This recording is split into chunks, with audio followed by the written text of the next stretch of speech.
Hello and welcome to the Contrarians, where we're right and you're wrong. I'm Alex. I'm Julio, and thank you for listening. If you like what you hear, head over to Apple Podcasts to subscribe and leave us a 5-star review. Help promote the algorithm and spread the word. You can also find us on SoundCloud to subscribe and review, and don't forget to visit our main website, wearethecontrarians.com. Follow us on Twitter at Contrarian Prime, and to like us on Facebook, visit facebook.com/Contrarian Prime. And if you have the willpower to keep up with our pretentious ramblings, you can follow us individually at Contrarian Alex for myself and at Ovnio for Julio. That's OVNIO. Now, time for the podcast.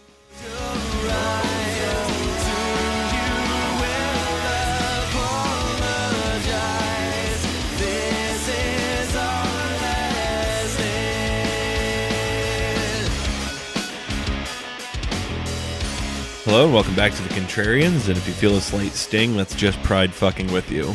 But my name is Alex, and I'm joined as always by Julio. Julio, how you doing today? I'm doing great. It's bright and early. It is. For a Contrarians recording, at least. It is. We tackled a bit of a lengthy movie today, so as is tradition in the past, the only other movie that came close to this, well, actually surpassed it, was Cloud Atlas, and we took a similar approach for that. So we are here today for Pulp Fiction, continuing on with the Summer of Travolta, going from one end of the spectrum to the other. Battlefield Earth, what was it, 3%? Oh, we never looked. No, it was. Was it? Yeah. Okay. And we're going way up to a nice shiny red tomato, 94% here for Pulp Fiction. Went up 91 points. It did. Same Wall guy. Street went crazy. Within the same decade. God bless. Just hoping today that our podcast isn't as long-winded and meandering as the movie we just watched. I guess we'll find out. So, Pulp Fiction, widely regarded as Quentin Tarantino's masterpiece. Julio, we'll get into it here shortly. How are you feeling after we just finished watching this? I feel like, actually, what describes it best, especially in the context of what we're doing, is something you said while we were watching it, which is, I can't believe this is the same guy that did Battlefield Earth. For many reasons, it's unbelievable. Yeah, it's just, it literally, I mean, it either proves Travolta's a hell of an actor, because you're like, is this the same guy? Literally, his performance here versus his performance in Battlefield Earth. Regardless of how you feel about it, whether you think it's good or bad, it is two different people. It is. And, well, for at least we have the thread of commonality with these two movies, both being in the science fiction realm. Battlefield Earth, of course, post-apocalyptic future. This, a time-traveling tale in which John Travolta is able to bend the fabrics of time itself. Yeah, well, I'm sure it has something to do with that suitcase and that I golden think, glow. Yeah, whoever has that has all the power, has all the Infinity Stones. Yes. That's what I was going to say. Topical, yeah.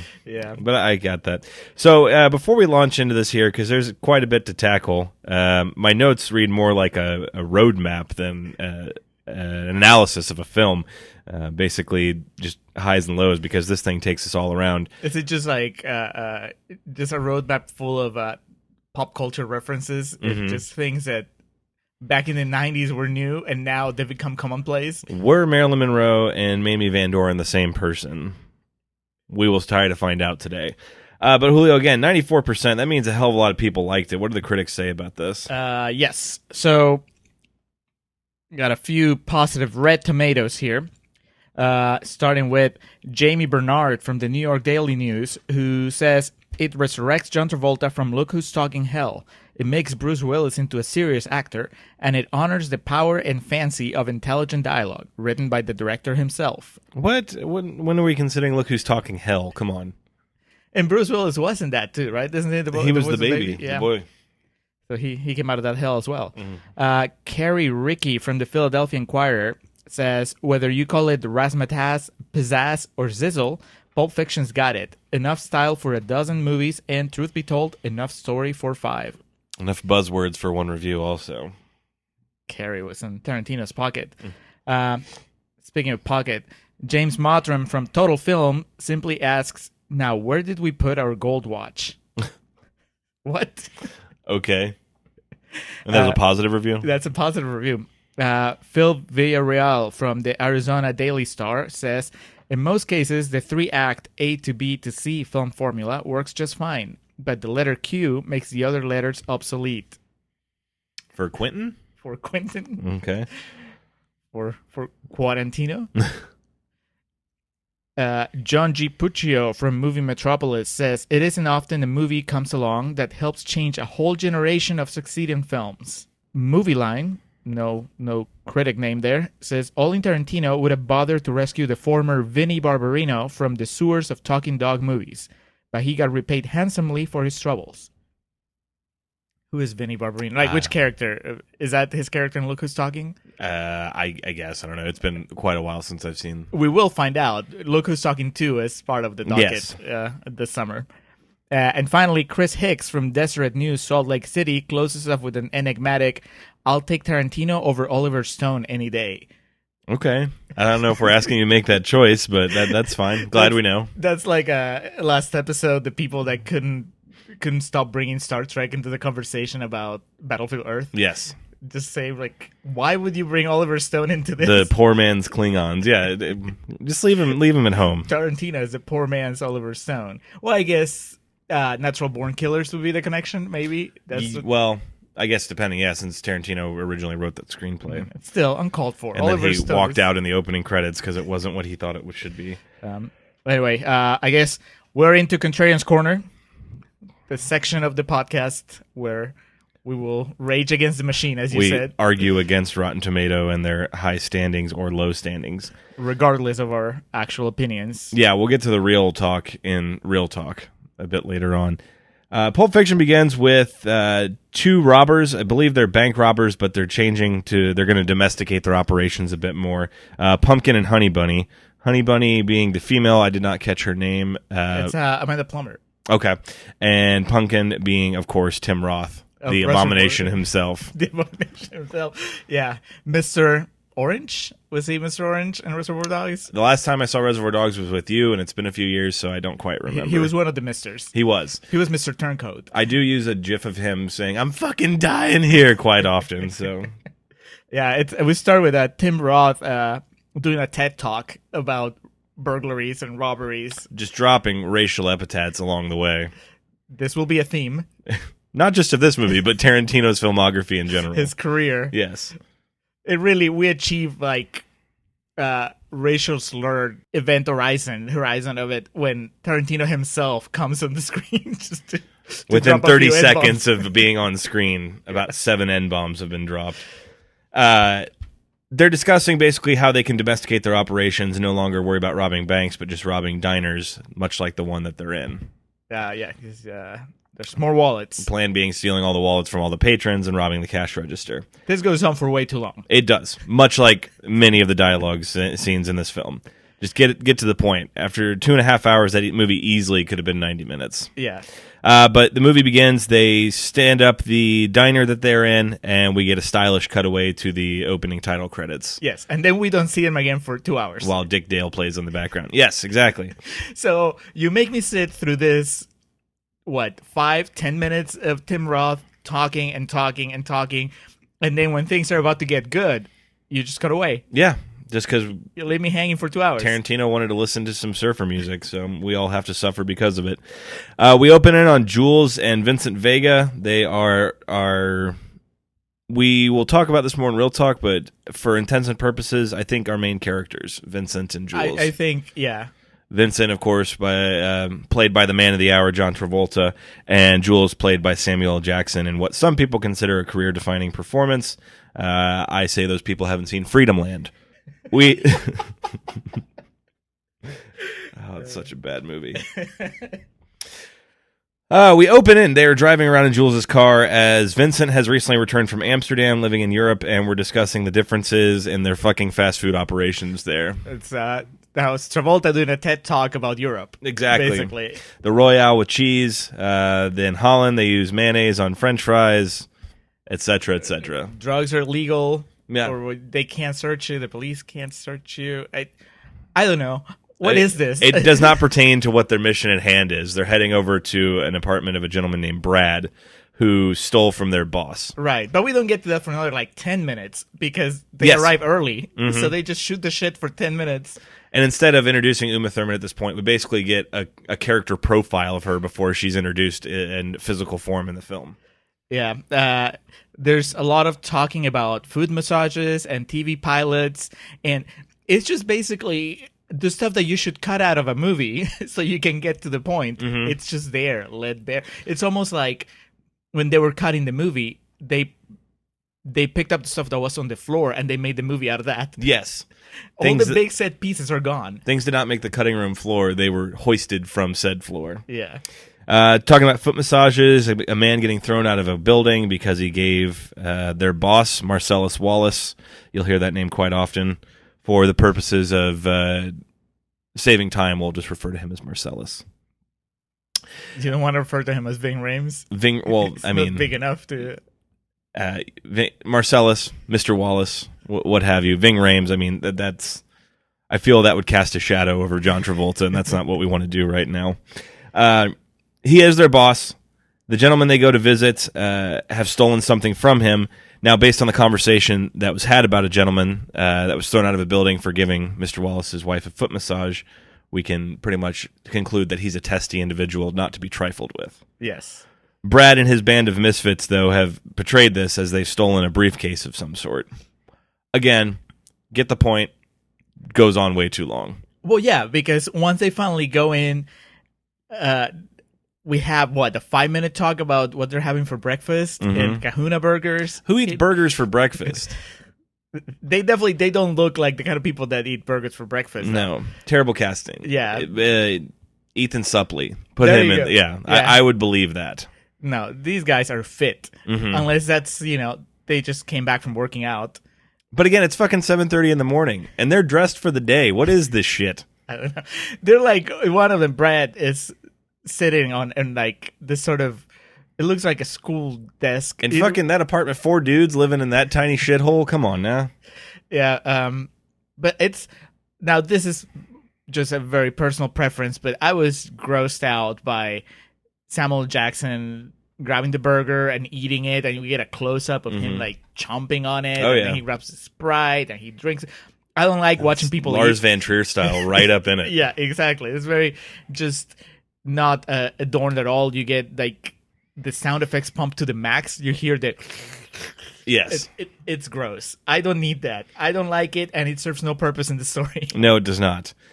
Brad is becoming very uncomfortable, very nervous. Samuel L. Jackson just kills one of his buddies willy-nilly. I believe he says, "Sorry, did I break your attention?" Something along those lines.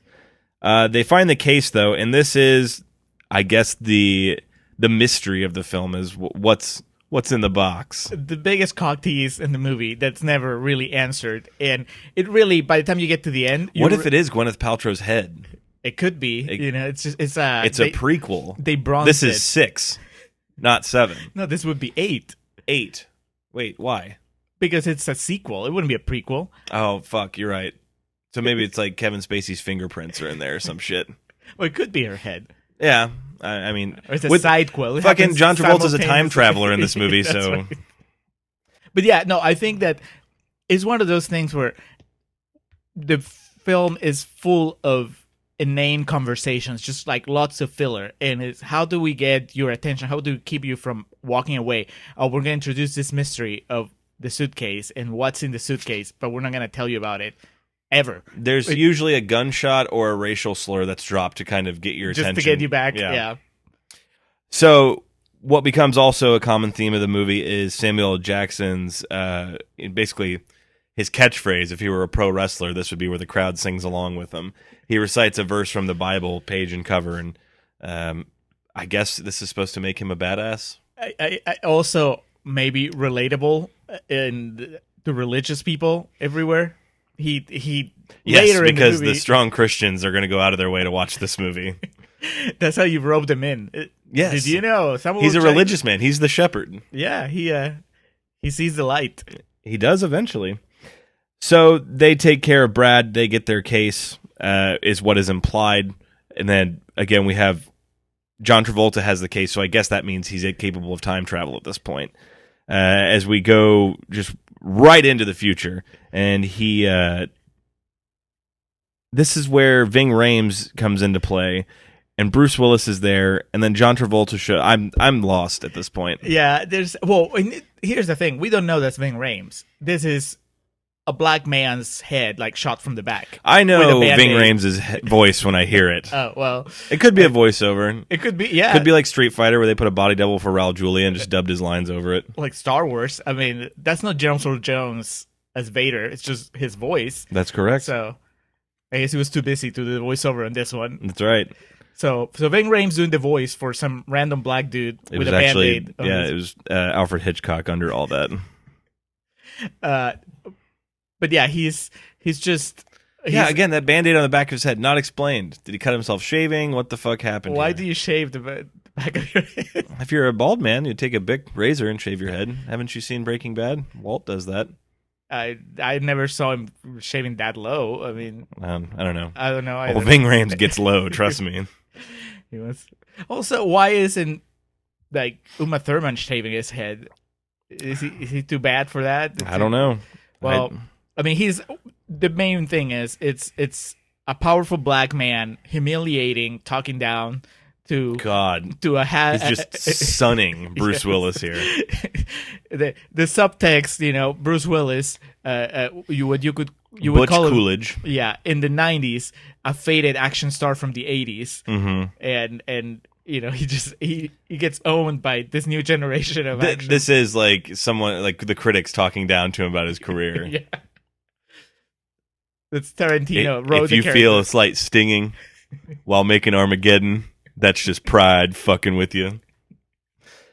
So the gist of this is that Bruce Willis, is a professional prize fighter. He's a boxer, and Marcellus is telling him to throw his fight. He's going to pay him a lot of money because I guess there's a lot of money tangled in this fight, and he needs to throw it. Yeah, and I guess the implication is that Bruce Willis his career is on the way down anyway, right? He tells him, if you were going to make it, you would have made it by now.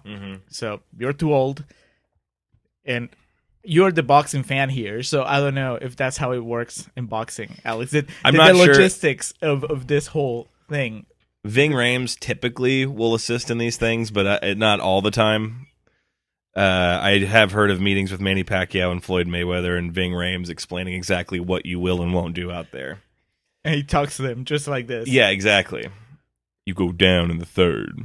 But we get our heat moment of John Travolta and Bruce Willis on screen at the same time. Slow motion. Tensions are palpable. Yeah. Travolta calls him Palooka. I've never heard anybody use that term before, and I haven't heard it since. Well, Travolta, again, he's a time traveler in this, so just wait. It's probably something 200 years from now. Exactly. Palooka and Punchy. Yeah. But in this scene with Travolta and Samuel L. Jackson, Jules and Vincent in the background, they're not wearing their suits, their suit and ties that we're used to. I guess they're on vacation. They're off duty at this point. But we set the stage. They look like they're coming to one of your Hawaiian parties. Yes, my annual Hawaiian shirt blowout. In essence, this is just to set up what's going to happen further down the line. Again, taking too long to do so. Yeah, I mean, we're like, 30 minutes into the movie, and we still don't know what the story is. No. Fortunately, much like a ray of sunshine, a dandelion, a beacon of hope, Eric Stoltz enters the fray. He is Vincent Vega's drug dealer, and Eric Stoltz, if I can say one thing positive about this film, it's that he's firing on all cylinders here. Well, he knew he would be our... he's the Embry. Right, the Embry. I was going to say, are we still calling it the Embry? Yeah. It will always be the Embry. Yeah, so he had... Much like it'll always be the Rousey. He read the script. He took, the whole week that it takes to read that script, probably. And then he saw that he had precious moments on screen, and he needed to make the most of them. Yes. His first scene is with John Travolta, so he has to bring the A game. And he's a heroin dealer. This is not your daddy's Eric Stoltz that we're dealing with here. Long hair, beard. This is not would-be Marty McFly. Nope. Speed Racer shirt. He's dating Rosanna Arquette. They have a strange woman just living in their home with them. That's never explained. Actually, this opens with another TED Talk. It's a TED Talk about piercing. Is this the piercing conversation? Yeah. Jesus Christ. Every scene, it feels like every sequence opens with a monologue about something that has absolutely no bearing on the story, what little there is of it. This movie's like if Wikipedia was a pop-up. It just kind of appears and gives you information about random shit. Okay. We go to... This transitions to, we meet Mia Wallace, Mr. Marcellus Wallace's wife, and Vincent has been commissioned to take her out for an evening, basically just to show her the town and entertain her. Dangerous job. No way it could end well. Yes, but also it just sounds... it just seems contrived. I understand it needs to happen for the movie to continue, but I don't see... They could have found a better reason for them to have to come together. Why... What kind of man, and maybe it's just that we don't know Marcellus Wallace besides the fact that, he has a Band-Aid on the back of his head, but why would you do that? What kind of man? And why would Vincent sign up for it, having heard about basically anyone that talks to her is thrown out of a building? Right, I'd be like, I'm busy, sorry. Yeah. But he just, I don't understand that dynamic, that whole, take my wife out, John Travolta, you're, I don't know, a better dancer than I am, but I'm gonna roll the dice anyway. Well, we're gonna give it a shot. I mean, Marcellus has to know by now his wife, right? And through this whole Vince and Mia sequence, they develop a chemistry, and I can't imagine that a mob boss as smart, allegedly, as Marcellus, as ruthless, would be blind to that thing that his wife could potentially fall for John Travolta if they go on a date. Early 90s Travolta, too, with that hair. Right. That pony nub. Yep. Every time that hair falls on his face. Swoon. But with this, and yeah, like you said, and his wife is clearly, she's a literal puppeteer. She's watching Vincent move throughout her house and instructing him on what to do. She's also doing several large rails of cocaine, so already an ominous feeling washes over us.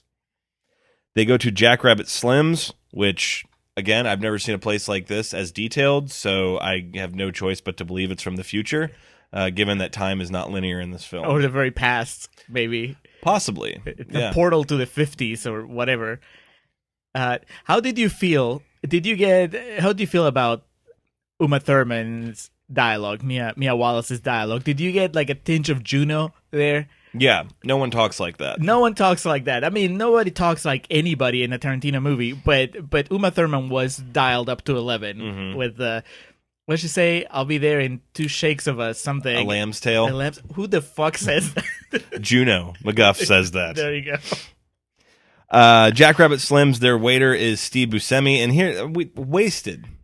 I feel bad. A seminal actor, one of the greatest of our generation, Steve Buscemi, is just used here to be a poor man's Buddy Holly. Mr. Pink gets 2 lines in this movie after being one of the main characters in the director's previous movie. Well, that's why he's so droll. He was pissed that he was just there for 2 fucking lines. He's like, I should be Vincent. Yeah. I should be sitting on that car. Travolta should be the waiter. You can hear the contempt in his voice of just saying, "What'll it be, Peggy Sue? Am I done? Is that good?" Most people remember the scene for the $5 milkshake. It's a milkshake that's $5, but again, it takes about 5 minutes of disposition for us to get past it. Also, wait to date your movie, Quentin Tarantino, because that's a cheap milkshake these days. Yeah. But again, potential future pricing. That's true. The dollar may recede. Yeah. We get the Jackrabbit Slim's twist contest. Much like with all of Tarantino's movies, the heavy-handedness of his soundtrack selection comes into play as Chuck Berry blares over the speaker system while Uma Thurman and John Travolta commence to do what can only be described as white people dancing turned up to 1,000. Yeah, and this is John Mayer could be playing, and it would sync up exactly the same. You can put any song over them dancing, and it's just gonna be white people dancing. Exactly. Trying way too hard. But this is after 20 minutes of them just talking at that table. Nothing happens. It's just them talking about the pilot and talking about the guy that got thrown out the window and talking about the fact that they don't have anything to talk about. It's just, literally, my worst date was more lively than the date that they have in this movie. Travolta rolling his own cigarettes, smoking indoors is allowed in this dystopian future that we're dealing with here. The twist contest, who would have thought that large amounts of deep and passionate eye contact would lead to potential flirting, as we return back to the Wallace homestead, and the atmosphere and mood is a bit different. It's going in a direction of romantic chemistry, I would say. Yeah, they're a little looser. I think they're smiling a little more, and Travolta, who's been consciously just keeping his sex appeal in check, he's let loose. He's a little sweaty. He's becoming little Danny Zuko here. Yep, he's on tuck, and then Uma Thurman is doing the same thing. She goes and put on some music, and booze and cocaine will usually lead to situations like this. How could Marcellus not foresee this? In a moment of sobriety, or just basically, what the fuck are you doing this? John Travolta goes into the bathroom and has a lengthy dialogue with himself. It's so lengthy in Tarantino, by Tarantino standards, that it has to be chopped up into 3 different shots. As we get more white people dancing from Uma Thurman in the living room. Yeah. Now, this is Uma Thurman would be probably I don't know if the strongest, but certainly the one that gets the most screen time as far as female characters. I was really hoping you were saying Uma Thurman would be the Virgin Mary, much like you made your analogy about Empire Records being about the story of Jesus. I was hoping that was going to... I couldn't stretch this that much. Ving Rhames just, that's my girl. You be Jesus. But so she is, because you have very few female characters of importance in this movie. You have Uma Thurman. That aren't talked down to consistently. Well, that's the thing. Because you have that. We'll talk about Bruce Willis's girlfriend when we get there, but that's... Rosanna Arquette is just yelled at for the duration of her screen time. Then you have the sexy cab driver, who's just like a sex symbol. Esmeralda. And then... Miss Eyebrows. And then that's about it. I mean, Bonnie is mentioned, in passing. You don't really see her. And then the girl at the truck place.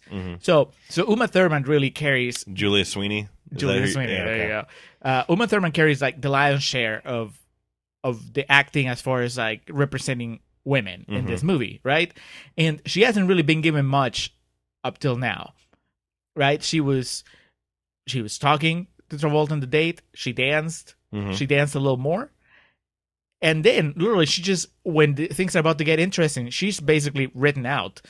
She's just passed out for the next 10, 15 minutes, which is when things get really interesting. She misses, like, the life of the party. Exactly. Yeah.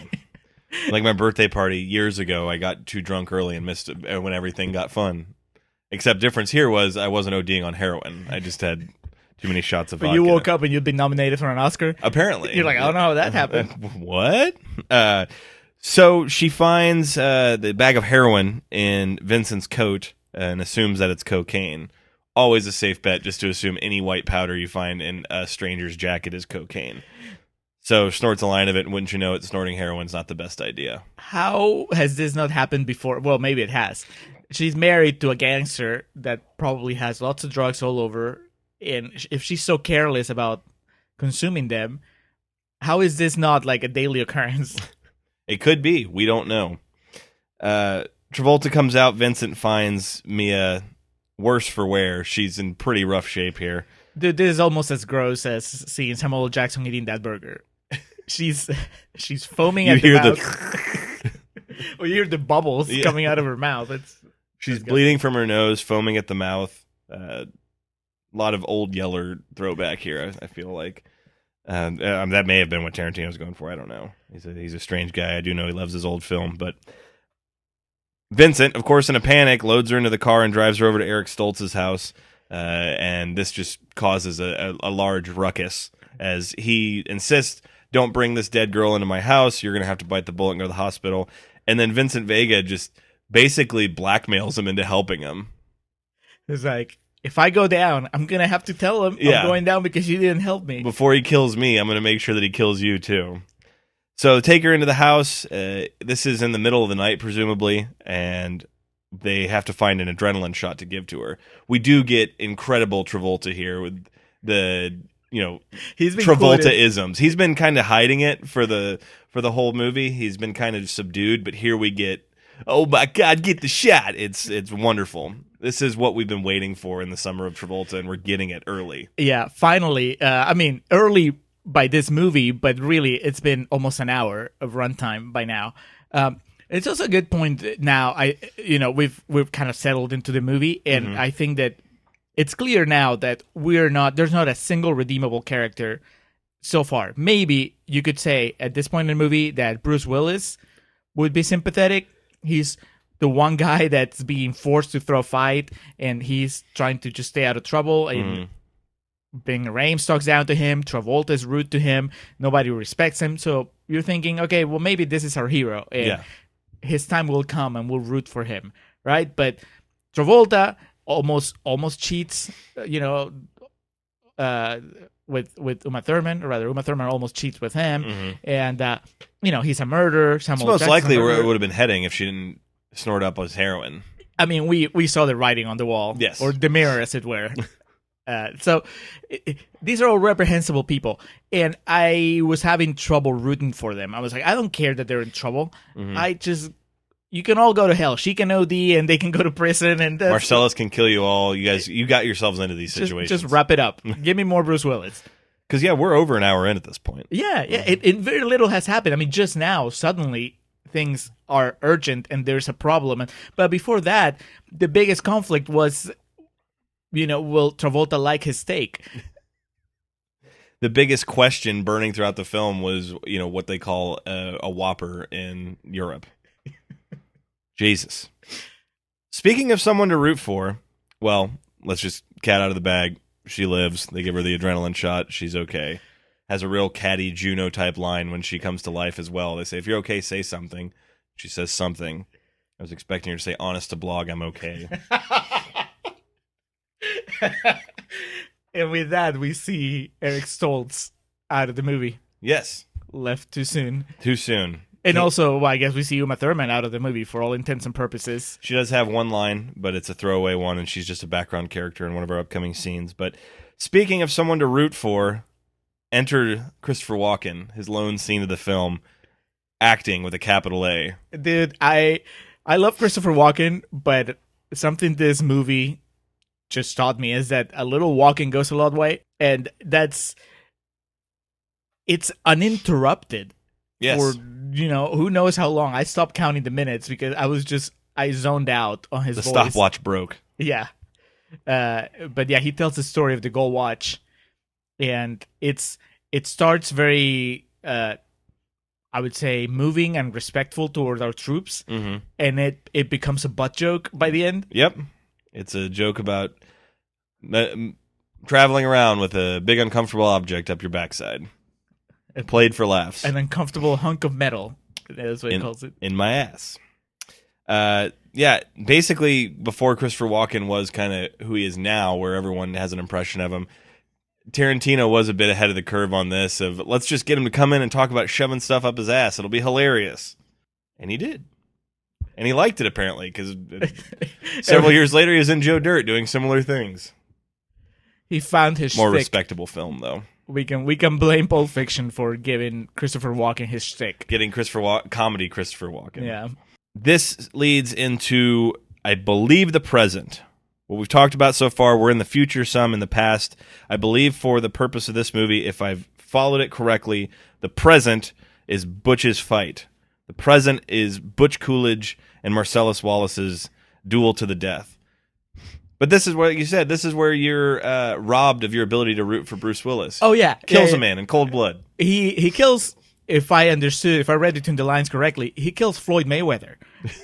Right? Floyd Willis. But, well, that's a bummer. No. The story is even less interesting now. That would be a time travel situation if he came to 2014. Alternate universe. Yes. Because Floyd Mayweather in 1993 would have been, I don't know, he would have been late teens. Well, that's why that wouldn't have stopped Butch Coolidge. He beat a man to death with his bare hands. He has that moment where you almost think like, oh, that's cool, because he finds out from the cabbie that's driving him away, his getaway driver, finds out that Floyd died, and he has this moment where he's like, sorry, Floyd. Yeah. And you're like, oh, he feels bad. This is my guy. And then later she's like, how do you feel about killing a man? It's like, you know what? I just found out he's dead. I don't feel bad about it. Doesn't bother me. He's on the getaway. He had a cab waiting for him, driven by Esmeralda Villalobos, excuse me. And again, Could we have cut this out and been okay? We could have just seen him getting in a cab going away. Yep. But no, Tarantino has to. I think this scene is constructed around that shot of her bare foot pushing on the gas. And that's that classic Tarantino foot fetish that everybody talks about.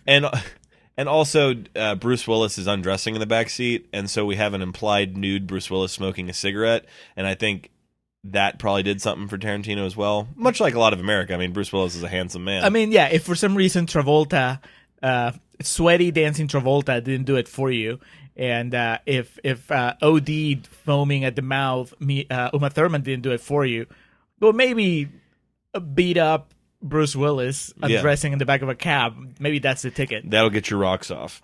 Assuming that sexy cabbie is not what's distracting you. If eyebrows are your thing, this Esmeralda is definitely sexy Hispanic accents. Yeah.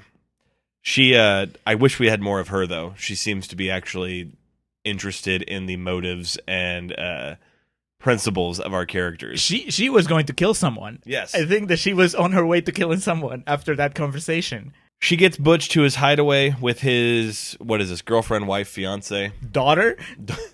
Dude, I like whatever sympathy I had for Bruce Willis up to this point, and that was very little that was left, but it just goes out the window when you realize that he is dating a child. Mm-hmm. She,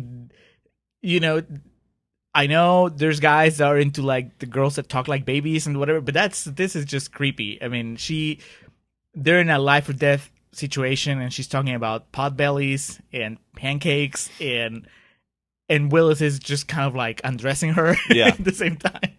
And the night concludes with fellatio. Or cunnilingus, excuse me, as it were. He goes down on her but asks her to kiss it. Just, even like the dirty baby talk is just the worst.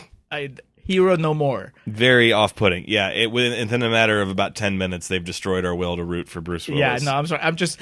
I can't wait to see what bad things happen to him. And then the movie, of course, overdoes it. So next morning, he's looking for the aforementioned watch. That's the only thing he cares about. Lena Dunham's mom forgot to pack it when they were fleeing their apartment. He yells at her, throws a TV in her general direction, and basically he has to go face certain death just to get his watch back. Because he couldn't smuggle it in his ass. That was for Christopher Walken's punchline. Yeah, like we talked about when we were watching the movie, missed opportunity, huge missed opportunity to not have Bruce Willis reenact Christopher Walken's monologue while he's explaining to his girlfriend why the watch is so important. Almost verbatim. Yeah, I would have loved to see that happen. It would have made me appreciate Bruce Willis's performance a lot more. Probably would have endeared me to him a little, which is something that we really need at this point in the movie. Yes. So he goes back to his apartment, and shitty apartment for how much money apparently Ving Rhames was paying him. But he gets his golden watch, and then he decides to stay for breakfast. He wants some Pop-Tarts. He happened to miss the enormous fucking gun on his kitchen counter until he put the Pop-Tarts in the toaster. Out pops John Travolta from the shitter, and we found out that he was basically there just waiting for him. Let his guard down, though, metaphorically and literally. Right. I don't understand. This is just dumb. Travolta has proven to be somewhat resourceful in the previous story. I think that he was faced with a crisis. It took forever for the movie to get to the crisis, but when the crisis happened, he handled it. He had his wits about him. He was sharp. He kept Mia Wallace alive. But here, the rookiest of rookie mistakes, he goes into the bathroom and leaves his gun outside? Yeah. What the hell? Why wouldn't you take the gun with you?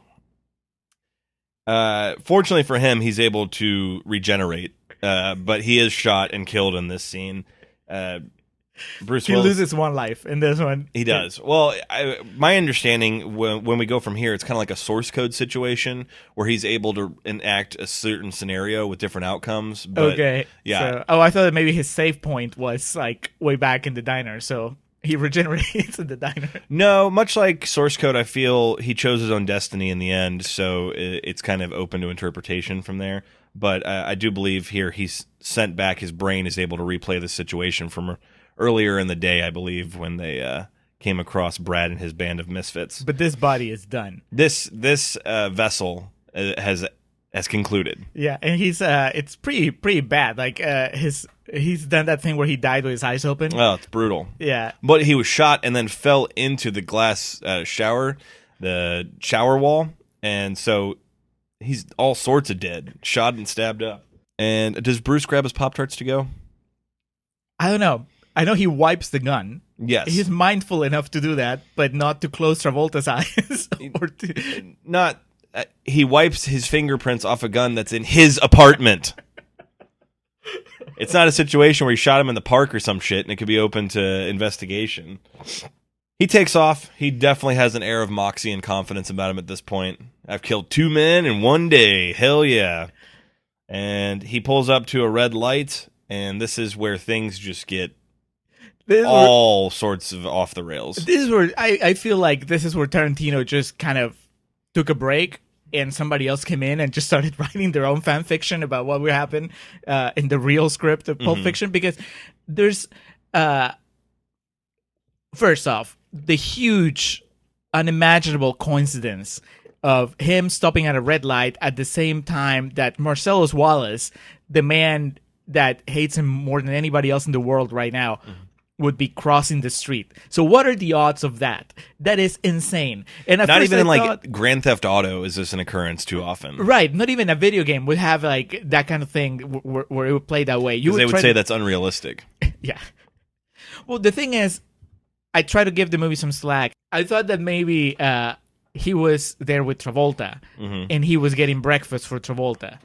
Unlikely that the big boss would just... give me a Danish. Cream cheese. But also, I mean, by now, Willis has driven a few blocks, so why the fuck is Marcellus walking all the way, like... And especially, Marcellus Wallace is supposed to be this all omnipotent, powerful gangster with zillions of dollars, and he's in the fucking barrio going to, like, Taco Donut Hut or some shit. I don't, it makes no sense. Yeah, and here's the kicker. We've seen this movie plenty of times, so we know that's Marcellus Wallace. Yeah. And you pointed out while we're watching, we haven't seen Marcellus Wallace's face, and not all of us, Alex, are as familiar with Ving Rhames as you were when you watched this movie. So, if you don't know that that's Ving Rhames, when you actually see Ving Rhames crossing the street, you don't know that that's Marcellus Wallace. You don't know why Bruce Willis is reacting a certain way. It just is more of that embedded racism in the film of just Bruce Willis wanting to run over a minority. Like, how dare that black guy have a whole box of donuts? Taking it from the white man. And as if this movie hasn't kicked you in the nuts enough yet, or if you haven't thrown up your arms in an exasperated sigh, needless Kathy Griffin cameo. What more can you say? In my memory of the movie, she was the one that got shot. But no, it's somebody else, some random lady that I'm probably making this up. I was going to say we would all be so lucky, and I thought that was mean. But then Kathy Griffin got on all that shit recently for that picture she had where she had Trump's decapitated head. Did you see that? I don't know about recently. That was... Was that? I don't know. Things in Time America, in my life, much like Pulp Fiction, is not linear.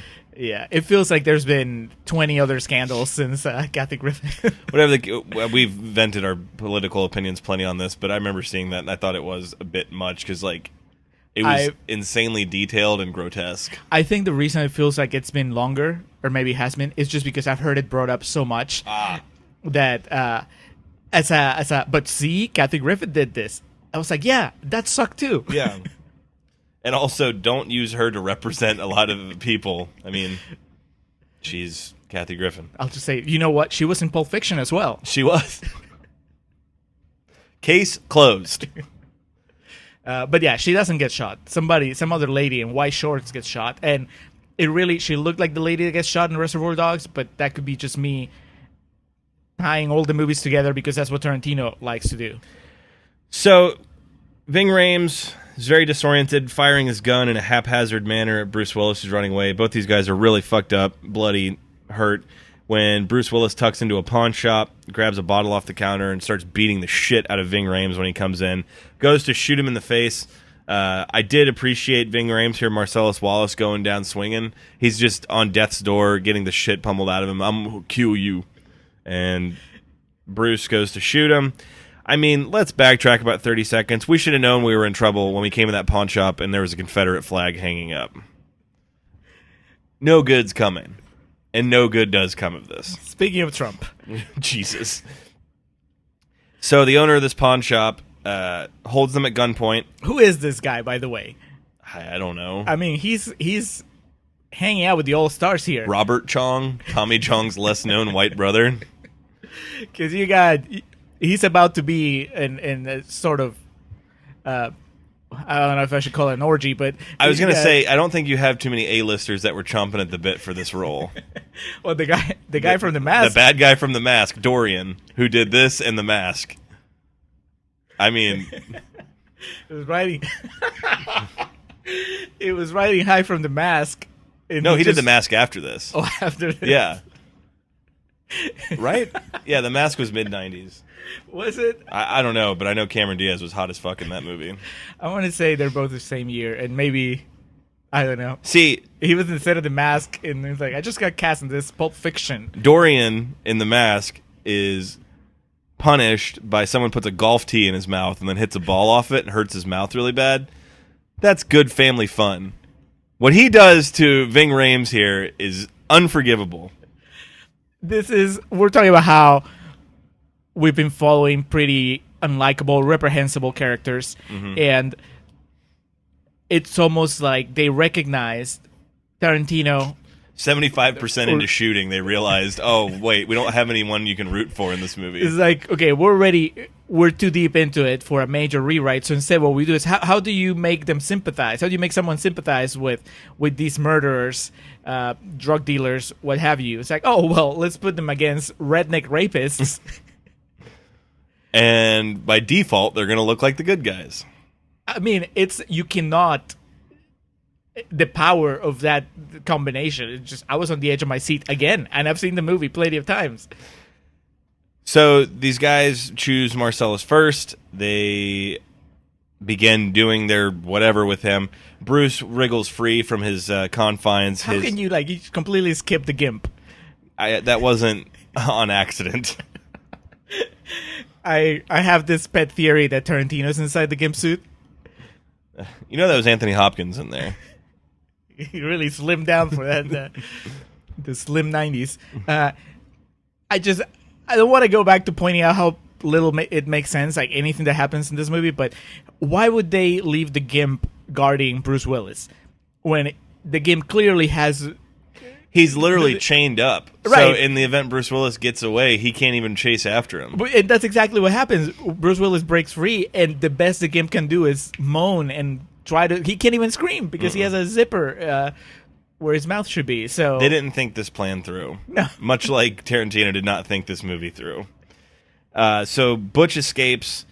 He's going to leave, and then in his moment of, I guess, heroism, realizes, I can't, that guy just tried to kill me, but I can't in good conscience leave him down there to face that fate. Because redneck rapists are the worst. Exactly. They bring us all together in one common goal against something. So, as you pointed out, though, he takes his sweet-ass time getting down there. Right. And it's not like he can't hear what's happening, because we can all hear it, and it's just terrifying. Mm-hmm. But yeah, he just takes his sweet time pondering which weapon he's going to use to rescue Marcellus. This is like the fucking... I'm pretty sure if Marcellus knew what happened, like he'd seen that, he'd be like, just take the hammer. I'll be fine. This is the prelude. Just come down here. Help me. This is like in a slasher movie, the prelude to the climax. This is where our hero or heroiness are selecting what weapon they're going to take to battle against Freddy or Jason or Michael Myers. And he eventually settles on a fucking katana, which, lucky for him, it worked out. I wouldn't trust a pawn shop katana to be sharp enough to kill a man, but what do I know? It's a Tarantino universe. Of course it was going to... It's not just a katana. It's probably, like I told you, the blade from Kill Bill. Yeah. It is kind of course, it's this. So he goes down there, he kills Robert Chong, and then frees Ving Rhames, and Ving Rhames then shoots Dorian with a shotgun, and tells him that he's going to kill him, but he's going to torture the shit out of him first. And then they kind of make up, but Ving Rhames still is able to talk down to him, in a sense, and tell him, don't ever come back, or I'll kill you then. Also, don't tell anybody about this? No, yeah, number one, don't tell nobody about this. Which I can understand. That's no need. So Ving Rhames still wins in the end. He obviously had a horrible few minutes there. Define win. He had a horrible few minutes, but he still controls the situation with Bruce Willis, and Dorian is gonna be paying dearly here shortly. So he's gonna have his vindication, and also still he knows not to be fucked with. And Bruce Willis respects that. He doesn't think any less of him because of this. He knows, don't fuck with Ving Rhames. This guy's gonna be in the goods in 10 years. Well, it was longer than that. Shit, it was like 15 years. That was just my plug for the goods, because that's just a good movie. And that's real talk also, just creeping in here. So that's it for Ving Rhames. Bruce Willis steals Grace, which is Dorian's motorcycle. I'm sorry, I keep calling him Dorian. Zed is his name in Pulp Fiction. Well, Dorian Zed. Dorian is Zed. Also, as in just like to hit every stereotype ever, he's a mall cop. Mm-hmm. I asked you because I wasn't sure. He has the big shiny star, and I was like, is this just like an overzealous cop, which would make him the only cop in the movie? But no, it's a mall cop. Also, like the only kind of law enforcement, the closest it comes to law enforcement. Well, depending on which period of time we're dealing with in this movie, it could be anarchy, or Marcellus Wallace kind of runs everything in whatever city they're in. So it's hard to tell because there's no cops. There's no law enforcement. Every few minutes, I write the note. Where are the cops? There's shots being fired everywhere. People ODing, people dying, cars crashing into each other. No sign of the cops. Yeah, John Travolta crashes his car into Eric Stoltz's house in the middle of the night. No cops. That's true. That's like maybe this is all taking place on what's those movies where murder is legal for The Purge. The Purge. This is. Everybody's like locked inside their houses because they don't want to die. Travolta's on the loose, baby. Travolta's in the comeback trail. Yes. And stay away. So Travolta materializes and comes back in. I guess again, my understanding, it's like a source code situation where we're replaying a previous scenario that has a different outcome than before. We get Alexis Arquette unloading a Magnum. Not Jerry Seinfeld. Unloading a Magnum in Vince and Jules' direction, and just in a flashback to Dumb and Dumber. It's like, Alexis, you're alive, and you're a horrible shot. Misses completely. Oh, and I'm sorry. Bruce Willis's final line is when he steals the motorcycle and goes to pick up his Lena Dunham's mom, his child bride, his mail order Russian bride. She asks whose motorcycle that is. He says Zed. She asks who's Zed, and Zed's dead, baby. And then a 38 special song plays over the closing credits of the film. So Travolta is back on the case, and this we get title cards for each section, and this one's called the Bonnie situation. In essence, everything goes as should. They get the case back, but they take Phil Lamar, the only remaining man from the apartment. I don't know if hostage. It's never explained what they were going to do with him to begin with. I thought that he was their mole, like there was their inside man. But they treat him like shit. Yeah. Samuel Jackson is constantly belittling him, and Travolta threatens to shoot him if he doesn't keep quiet. Yeah. So it does feel like a hostage too. It's hard to tell. It's I would say it's just casual racism, but no, because Samuel Jackson is in on it. So he just agrees to it. Yeah, it really. So you think that this is echoes of his character in Django Unchained, also a Tarantino movie? Oh, I don't know about all that, but he seems to have no issue with it. Although you could say the reason for that is he's still traumatized by being the gun fired at him, and he believes this to be divine intervention, the reason that they weren't killed by Alexis Arquette. Yeah, Travolta may be back on the screen, but really this last segment is Samuel Jackson's story. Yeah. And Jules begins ranting and raving about how this was divine intervention. He's going to get out of the game. He's going to deliver this case, and then he's done.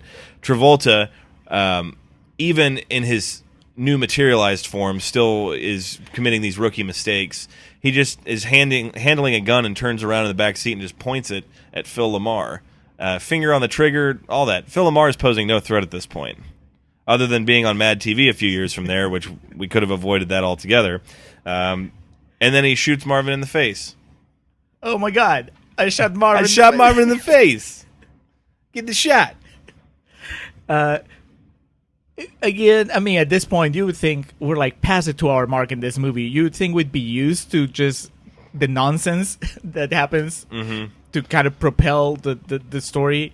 But forward. to put it over the top, Tarantino used about 20 gallons of fake blood and viscera in this scene just to make sure you know how wacky and kooky it is. Right, it's not just that he shot Marvin in the face. It's more like he detonated Marvin's head, and it just there's blood and It's like a brain Gallagher everywhere. show in the back of that car. So obviously and understandably, Jules freaks out. What the fuck? I got to get this car off the road. The only person he knows in the area of town they're in is Jimmy, and this is where we get our M. Night Shyamalan cameo. Oh my god, the low point in the movie. That's just an all-time When you've low already anyway, overstayed your welcome, and then you just keep throwing shit at the wall. I just wanted to say, dude, it's too late for this shit. I mean, if you're gonna cameo, if you're gonna give yourself an extended cameo, do it in the first 30 minutes of the movie. Don't do it when we're ready for the credits to roll and you still have a whole segment to go. But this is Tarantino just coming in and Talking about coffee and making using everybody racial else, slurs. Yes. Well, even before that, I was just gonna say, making everybody else look good. As far as like, you thought the acting was weak, let me show you. Much like the rapist rednecks, it got to this point in the movie and it was like, all right, we kind of need to bring it back and make these guys more relatable. We gotta make people appreciate their acting. So what we do get from this is they tuck the car in the garage and they need to figure out what to do. So we get an expedited cameo from, why am I just now blanking on Harvey his name? Keitel? Harvey Keitel, thank you. The wolf himself? The wolf, Harvey Keitel. Mr. White. Mr. White, an expedited cameo. He was getting paid by the hour here, and he wanted in and out, and was not getting paid by the hour, excuse me. He got there, both in the movie and in real life. You could tell he wanted to be done with this. His dialogue is being delivered at ×2. Yes. It's like, yeah, if you press the fast forward 1.5 button on a PlayStation 3, Yeah. that's what he's delivering his dialogue at. He gets there, tells them what to do, gets the car cleaned up, and then Gets all that the cleaned while up. belittling Quentin Tarantino, talking down to him.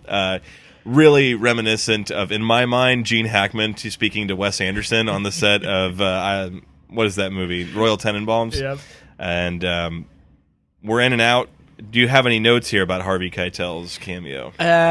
Just that I didn't buy it. I mean, not that this story has been realistic by any stretch of the imagination, but when he showed up, it just felt like, well, we need somebody to come in to like do what these guys can't do for some reason. So let's just create this character whose sole function apparently is to be a fixer. He's like the cleaner. It's like that fucking heavy-handed Sam Elliott cameo in Up in the Air. Exactly. Yeah, it's like let's have him come in to just not even say the message of the movie, because I don't think this movie has a message, but just to wrap things up. It's just Pulp Fiction, fellas. End credits. He's like at some sort of dinner party at 9 a.m, 10 a.m. I know. He's like at a bris or like a bar mitzvah or some shit. Right, Yeah. because we know what time it is, because when they first get to Brett's apartment. Bonnie, the situation. Oh, that's right. Bonnie's also, she's coming at what time? Because I know that it was like 7:22 in the morning when they get to the apartment. She's supposed to be home like at 9, I think, is when her shift ends. So, and they get also, Bonnie's black. Like, we see her like briefly in like an imaginary situation, and yet Tarantino's dropping the N-word. Like, the Tarantino character is dropping the N-word like... He didn't know he was being filmed. It's like Bonnie's not around, so she's not gonna mind. Horrible. Yeah. So we get the car cleaned up. The disposal of Marvin. They hose off Jules and Vincent to get them clean and presentable. They completely shy away from having naked Travolta and naked Samuel L. Jackson. They tease us about it because Travolta's like, "Is this necessary?" and Harvey Keitel says, "Yes, bare ass." Yeah. And then they keep their shorts on. So make up your mind. Tarantino couldn't pull the trigger on that one.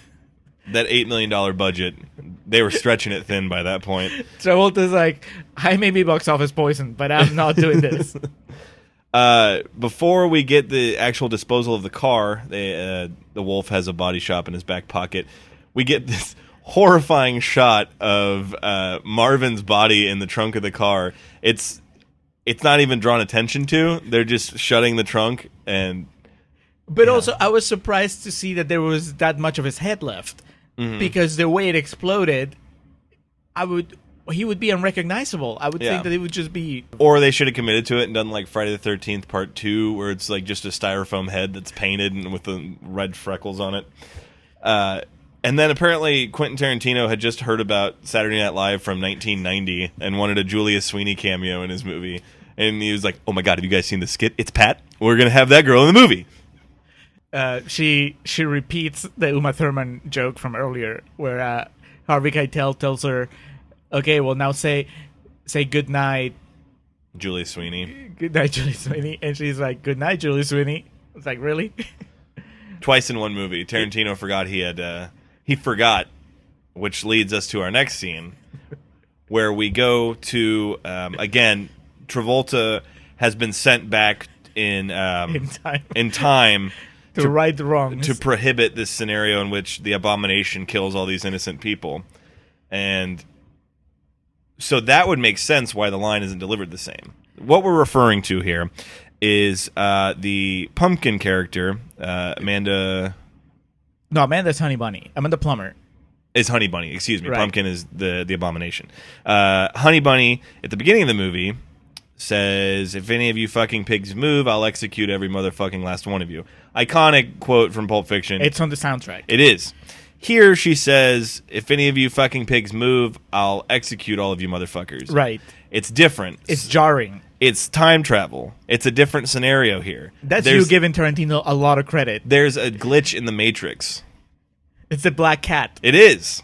Yeah, I thought Tarantino Travolta goes, whoa.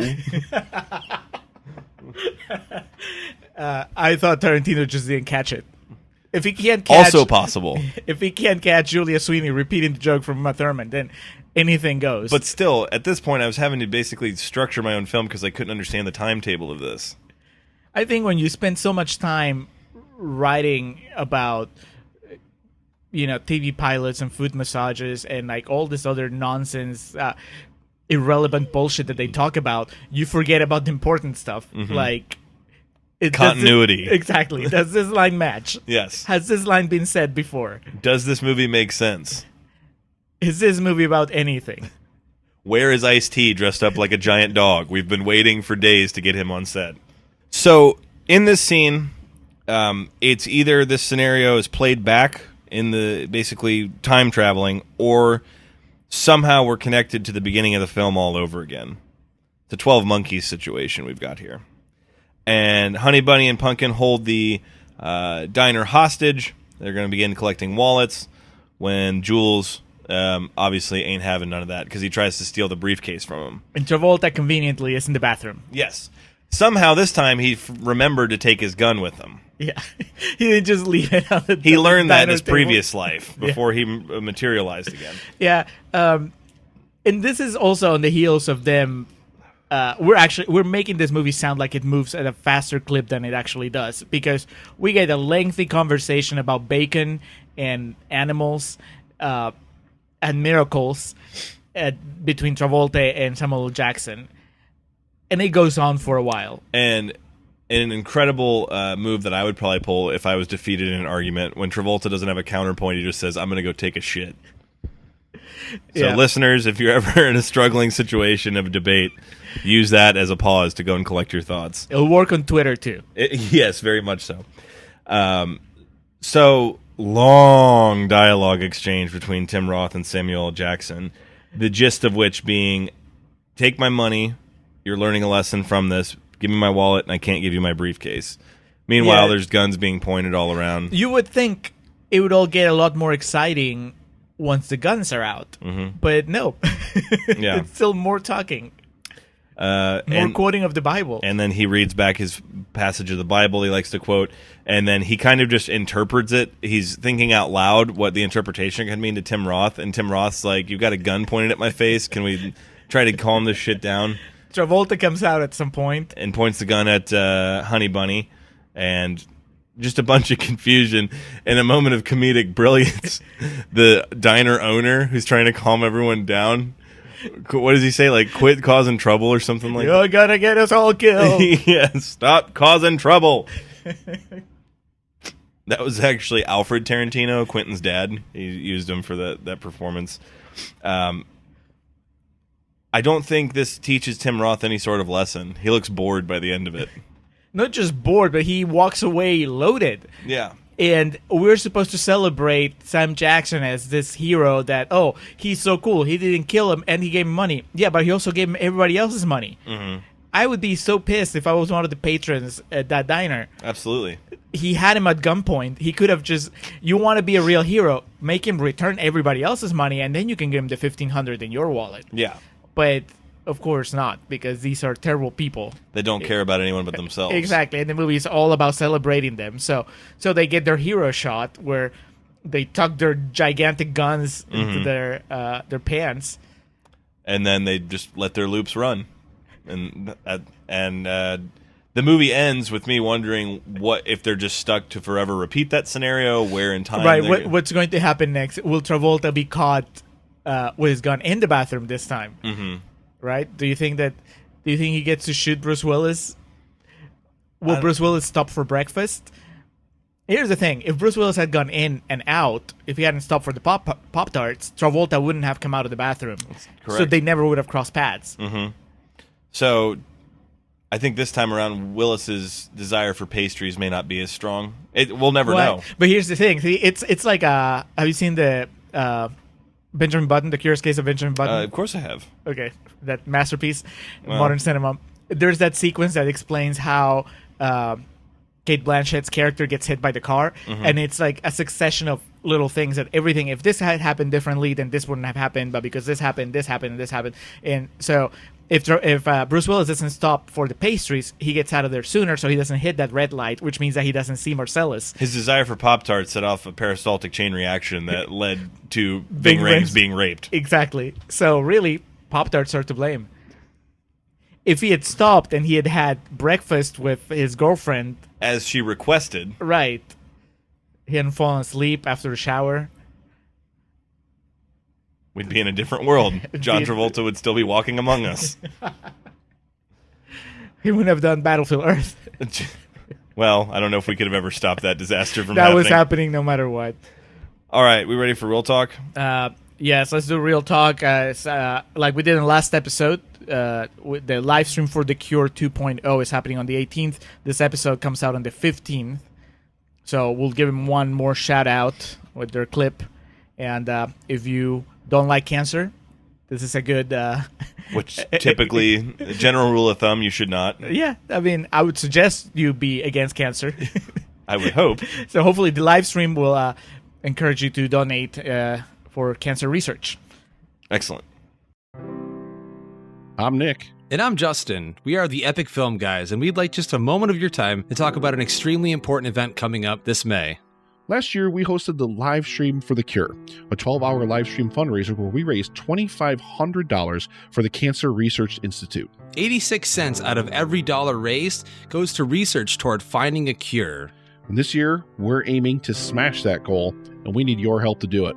Join us from May 18th through the 20th for 30 hours of amazing live stream content from us and a whole host of amazing podcasters who will be joining us to try to reach $5,000. For more information, please visit www.livestreamforthecure.com.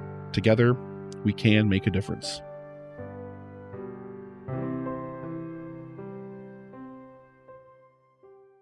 Okay, we are recording for Real Talk.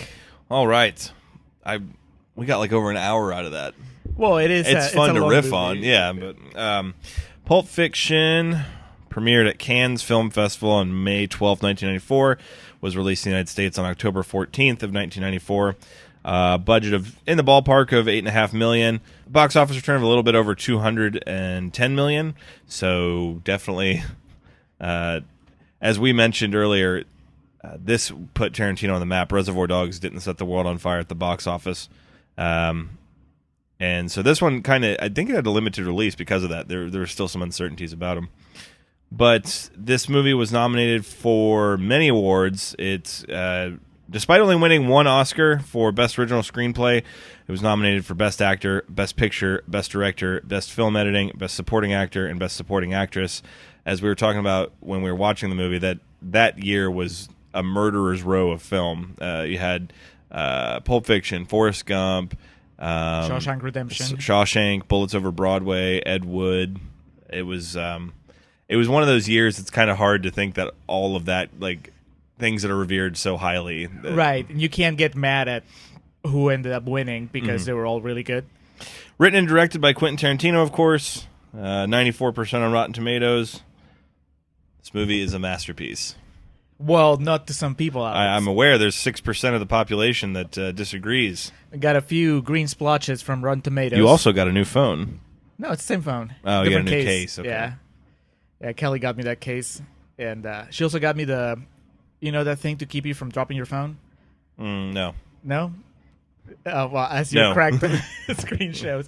I don't use it because I don't like it, but it's like this little handle that goes on the back of your phone. A pop socket? Yeah, okay. Yeah, that thing. I can't do it.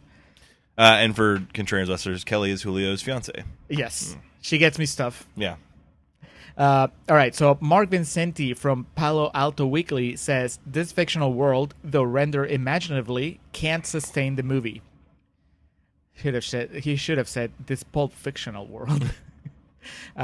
Thomas DeLapa from Boulder Weekly says, there's cleverness at work, but Tarantino's 154-minute film rumbles with nihilist fantasy and pop in-jokes.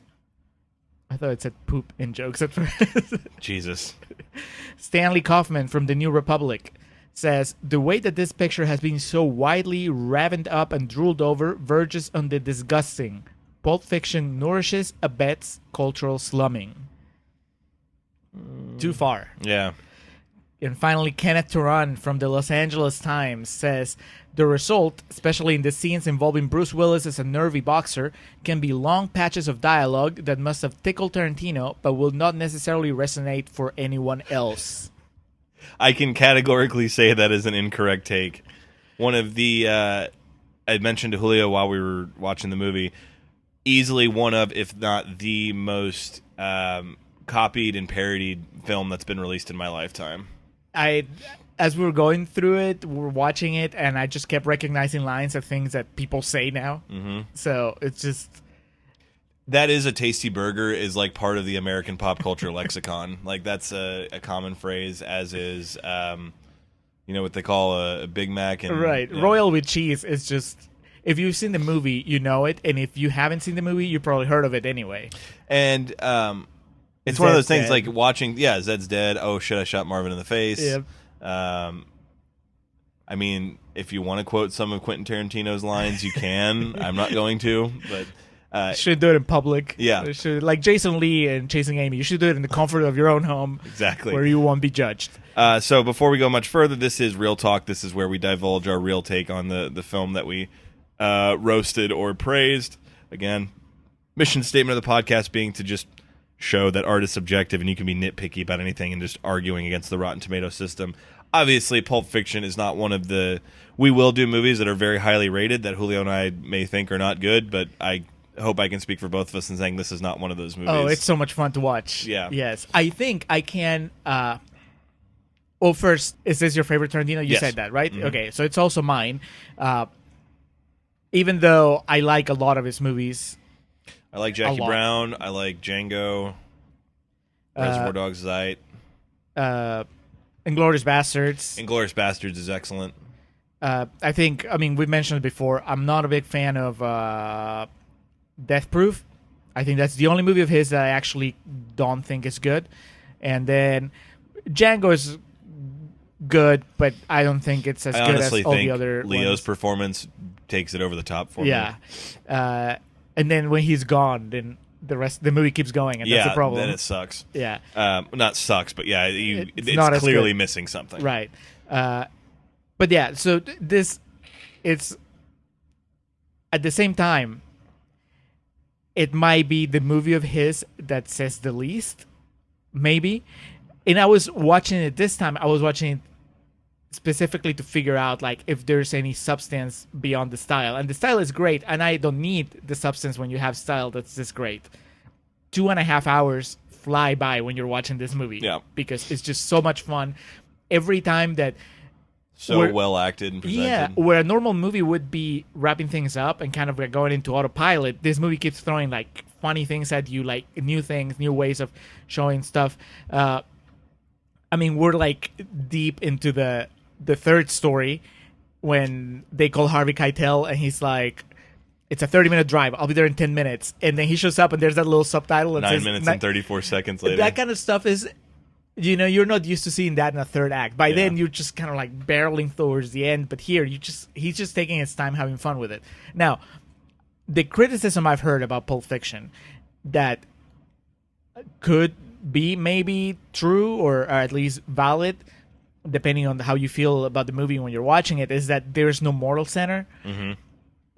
And, of course, we're riffing a little bit about that on Contrarians Corner, right? These are all reprehensible people. These are all murderers. And it's not like the movie is necessarily trying to redeem them. No. The Sam Jackson character, and we were talking about this as we were watching the movie, might be the closest that gets to that, right? He has an actual arc. He changes. Everybody else is kind of like doing the same. There you go. The line from this movie I quote the most is... I had what alcoholics refer to as a moment of clarity. I've quoted that on this podcast before. Yep. So, yeah. I thought you were going to say that you quote, "You are the weak." Dude, so good. Just the shame that washes over Tim Roth. But I'm sorry, continuing. Well, so I think that, if anything, the Sam Jackson character might be the argument that counters that accusation that there's no moral center, no moral. Actually, I had a teacher, and this is the first time I heard that argument. A teacher that would say that he preferred Forrest Gump to Pulp Fiction because that was a big argument back in the day. Yeah. Because Pulp Fiction he didn't say moral center. He said it didn't take a moral stance. And I was like, I don't know, 16, I think, at the time. And I was like, what are you talking about? I don't know what you're talking about. And now I'm older and I get it. You're showing a bunch of people doing all these bad things free of judgment, but really as a filmmaker you always take a stance. So was Tarantino working like extra hard at not taking that stance? But if you're really paying attention, the Sam Jackson character does have that change. It's not just about the fact that he almost got killed, is that he chooses not to kill Tim Roth. Yeah, that moment is just amazing. Like when he puts the gun down, it's not super underlined in the movie, even though it's the climax. Yeah. But I think that it can get lost when you see like everything else that's happening, all the pyrotechnics and all the like quippy dialogue and the dance scenes and the drugs and all that stuff. But I think there is a heart to Pulp Fiction. It's just that it's not, you don't feel it as much as something like Jackie Brown or Django Unchained or Inglourious Basterds, where I think that the moral position they take, it's not just a lot easier to see, but also a lot more relatable. It's like, of course, everybody hates Nazis. Yeah. So we get that. Slavery's not good. Exactly. Yeah. So with this movie, Travolta was in the doldrums, as we talked about. We've used the phrase, we found it in a review, and we've used it ever since, the box office poison phrase. But Quentin Tarantino has said that he wrote this script with Travolta in mind to play the Vincent character, and this brought him back. Like, he was... in a big way. And much didn't come of it, but... Well, I think that... obviously, I mean, this is a really dumb thing to say, right? Without Pulp Fiction, nothing else that Travolta's done since would have happened. Correct. Right? It's like, because of Pulp Fiction is that we have... Michael and Phenomenon and... Face Off. All the movies that we're going to do during the summer of Travolta basically happened. Well, no, we're also going to do Look Who's Talking To. So. Battlefield Earth would have happened, regardless. I don't know that he had the clout to pull it off, though. Without Pulp Fiction... That's a very good point. Yeah. Because he didn't have the clout to pull it off in the 80s. Right. Yeah. So every big movie after Pulp Fiction, probably would have been made with someone else. And that's Pulp Fiction is especially, again, speaking from my lifetime perspective, is a big reason he still gets work because he's the guy from Pulp Fiction. Right. He has like some other movies, I think, but he probably like the peak that he reached with Pulp Fiction is just and all deservedly so because he's fucking incredible. He is amazing. We said it during Contrarians Corner. We'll say it again. We'll say it again now. It's hard to believe it's the same guy from Battlefield Earth. It's hard to believe that Vincent and Turl are the same people. Yeah. I mean, it's a performance. It's not even just him playing himself. Yeah. Battlefield Earth feels a lot more like him playing himself. Like not in caring. Makeup. Yeah. In makeup. Right? But here, it's very nuanced, the way that he reacts to things. Mm-hmm. Vincent feels like just like a regular guy. Like out of those two, you have Sam Jackson playing it up. He's Yeah. like the big bombastic Verbose, gangster. yeah. Yeah. And Travolta is just like the quieter guy, the silent guy who his whole thing with Uma Thurman, and we'll get to Uma Thurman, but The Vincent Vega and Mia Wallace portion of that, like the start to him getting to the house to him dropping her back off, is like, I don't know of a more perfect segment of filmmaking that I could like reference off the top of my head. and yet so very little happens in a way, right? We're making fun of it in Contrarians Corner, but that's really that's part of the pleasure of watching this movie, is just seeing them go on a date and just talk. There is a little bit of tension because he brings up the guy that got thrown out of the window. Yeah.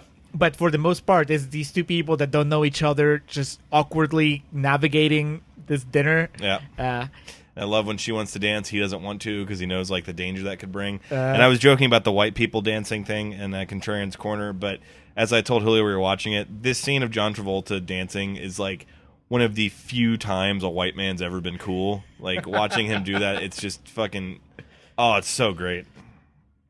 and he goes through he gets to show off in this segment too, because he goes on the date, and that's like one type of Travolta, where he's uncomfortable and kind of uptight, and then they come back from the date and he's Cool guy Travolta, and then she ODs and he's panic Travolta, Yeah. and like you said, he's like pure Travolta. Just get the shot. Exactly. And a felt pen, a fucking magic marker.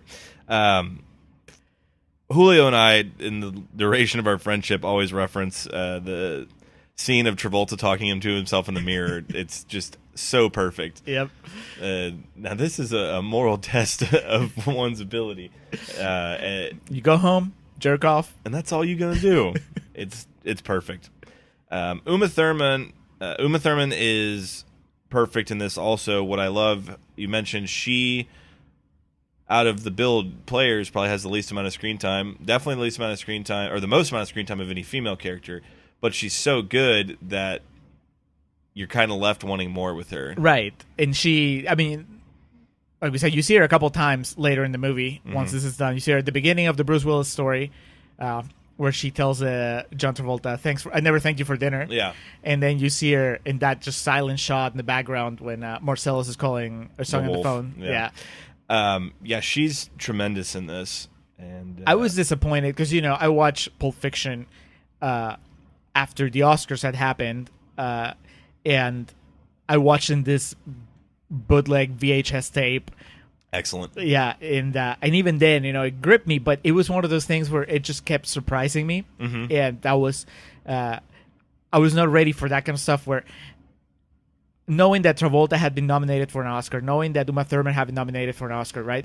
I was surprised when she doesn't show up again, really, after the first segment, and also I was blown away when Travolta gets killed halfway through. Yeah, because I was like, "Holy shit! I thought he was our guy." That was pretty shocking.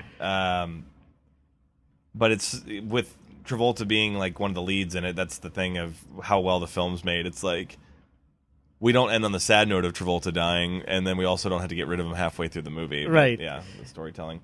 You mentioned it too, and I guess it's something I never even thought of. This was Bruce Willis's quiet return back to the top. I think so. It felt like it, and we were going through his filmography earlier, and it really, he'd done a couple of things, right? What did I tell you? Like 91. Hudson Hawk. 91 was Hudson Hawk, which is a big bomb, and he also did Last Boy Scout, which is Brandon Curtis's favorite movie. But being realistic, it was a bomb as well. Was it? Yeah. Okay. And then there's like a couple other things. Death Becomes Her, the Robert Zemeckis movie. I think he did in 92, which Okay. I haven't seen it, but it's supposed to be good. He was also in Look Who's Talking. Well, doesn't count. But I don't know. To me, it always felt like Pulp Fiction brought him back, and like that quote I read. He's like, a badass in this movie. Like, right? yeah. And they say it turned him into a serious actor because really, it's not an action role. No. It's a drama. Yeah. He doesn't get to do as much as Travolta and Samuel Jackson as far as like showy stuff, right? But he's great. And that moment when he stops and decides that he's going to go back to help Marcellus, that is amazing acting. Yeah. That whole scene, again, it's so weird and off-putting, the Zed and GIMP scene. That's the one that. That's the Tarantino twinkle. But that's the one where that you'd be like, I want to watch it with my parents and show them how cool this movie is, but I don't know that I want to sit. Yeah, exactly. With that though, it like within the confines of the story, it makes sense because it would have to be something horrible like that to put them together. Yeah, to put them together again. If you just paid them off or something, that'd be anticlimactic. Right. Yeah, and I like how crazy it gets. I mean, really, it had to get that crazy. Yeah. You know, like the it's like he says, from the moment that he leaves the apartment to go get the watch, it's just what happens keeps getting more and more outrageous. Mm-hmm. You know, Pop-Tarts, Travolta and the shitter, the red light with Ving Rhames, the pawn shop, the redneck rapist. Yeah, exactly. So it's escalation. Now, also, I don't know if you how aware you were of this, but you know, there's somebody else. When Tarantino won the Oscar, there's this other guy who only gets story by credit. Tarantino gets written and directed, but story by is this guy and Tarantino, and of course I can't remember his name now, but it's he's a writer and director. He did that movie with Dawson from Dawson's Creek, Rules of Engagement. Okay. You know that movie? Yeah. Roger Avery. I think Okay. that's his name. Anyway, I remember reading at the time that he wrote The Gold Watch. So Tarantino wrote Vincent Mia, he wrote The Gold Watch, and then Tarantino wrote The Bonnie Situation. And then Tarantino, he struck a deal with him where he's like, I'm going to rewrite The Gold Watch because I want to get sole credit as written and directed, and you just get story by.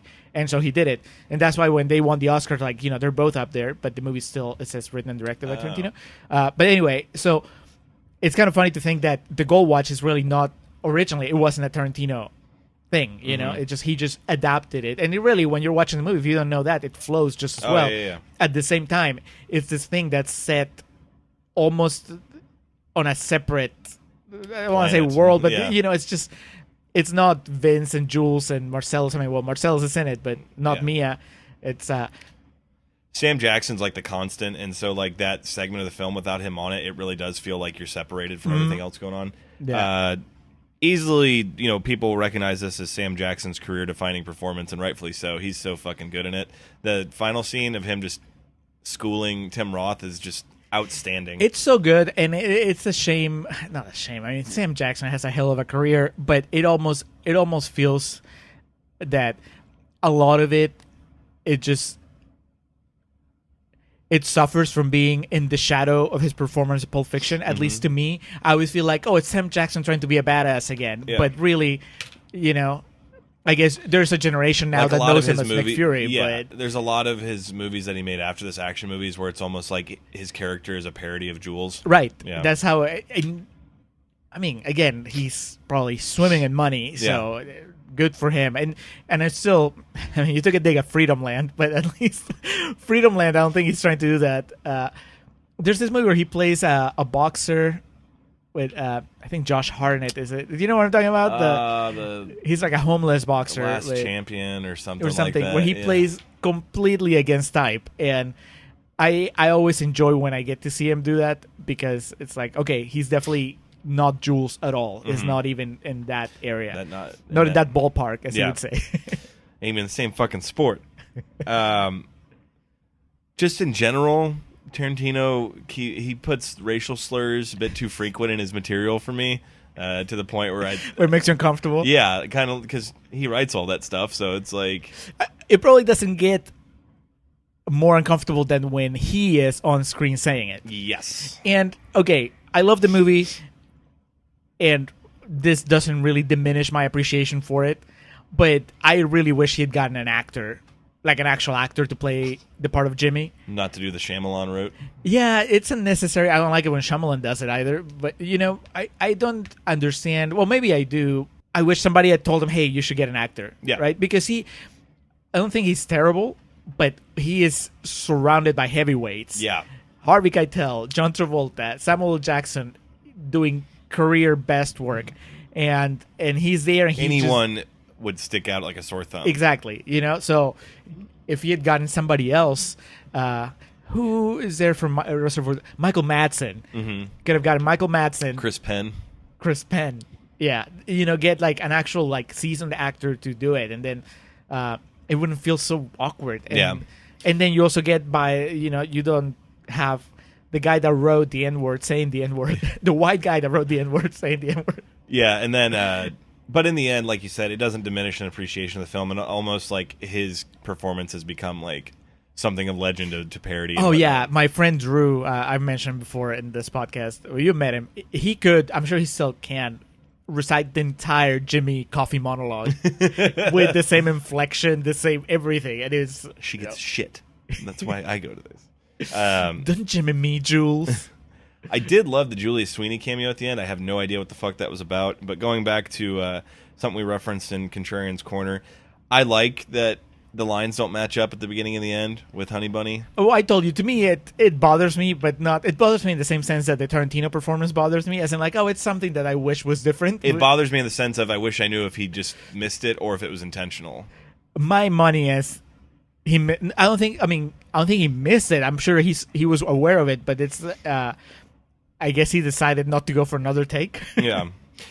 I guess if we could put this in perspective about this movie, as much as we've quoted it, as much as it is parodied and admired in pop culture, as many times as you and I have seen it, I still never look at it as a chore to rewatch. Oh no, it's like I said, it's a pleasure to watch. It's just so much fun. The conversations are just, the dialogue is just so good. The performances are so good. I really feel your boy, not Marty McFly, Eric Stoltz, yeah, we didn't even talk about him yet. All the minor characters also get to shine. So you have Eric Stoltz, you have Harvey Keitel. Eric Stoltz, like I pointed out to you, that just bemused look on his face when the phone keeps ringing because he has to get up from his cereal and his joint. And then also the acting of him finding the shot and explaining what to do. You have to come down in a stabbing-like motion. I got to stab her 3 times? No. And then, of course, the delivery of the line where you'll stab her, and then Travolta's like, and then what? Well, frankly, I'm curious myself about that. Yeah, it's so good. Steve Buscemi, great. And his little tiny throwaway role. His little tiny cameo. I'm guessing he was busy. I can't understand why somebody who played such a big I could part. definitely see him as the Jimmy character. Oh, dude, that would have been amazing. That would have been great. Yeah. Steve Buscemi can deliver those N-bombs like nobody else. It's Steve Buscemi. Surprised that it won just one Oscar, but it's one of those things where you always have. Well, again, looking at everything that was nominated that year, it was up against. Who did Travolta lose against? Tom Hanks.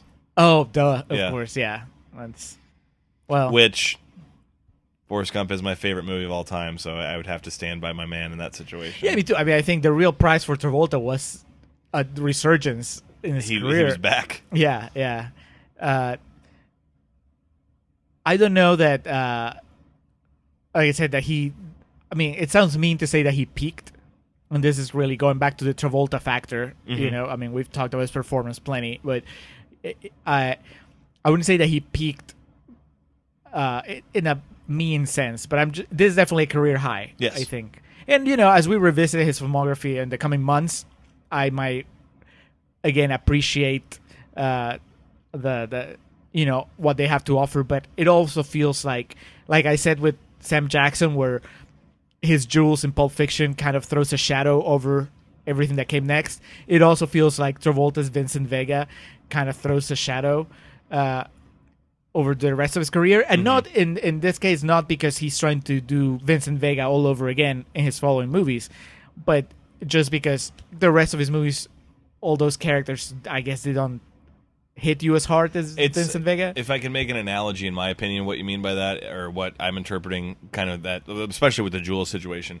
if Heath Ledger had lived after The Dark Knight, a lot of people would just want him as the Joker over and over again. Right, yeah. Or, like you said, it would just cast this massive shadow over. Right, you'd be like, he was good, but, not as good as when he was in The Dark Knight. Yeah. And that kind of stuff. Which it's never good ever when someone dies in a situation like that, but at the same time, as far as like, that's going to help that performance go down with so much of a bigger legacy, was that he did pass. Yeah, and that's the thing. I mean, Pulp Fiction at this point is just iconic. Yeah. It's, like you were saying, it's just a part of the culture. So that affects everybody. It affects Tarantino, the movie itself, Travolta, Uma Thurman. Do you know how many times Christopher Walken's probably had someone walk up to him and go, "Watch up his ass"? And he loves it. He is incredible in that scene. That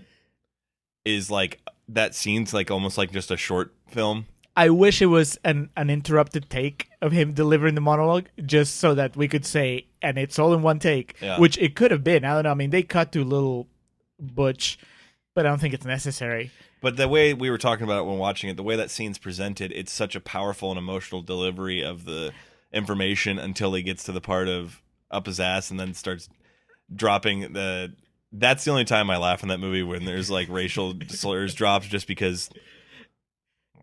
It's Christopher Walken, and there's the way, and we said, and especially in that part too. It's paramount to the story he's telling, because he was in that war, mistreated by these people that he holds this grudge against, type of thing. Yeah, but it's definitely the tone changes.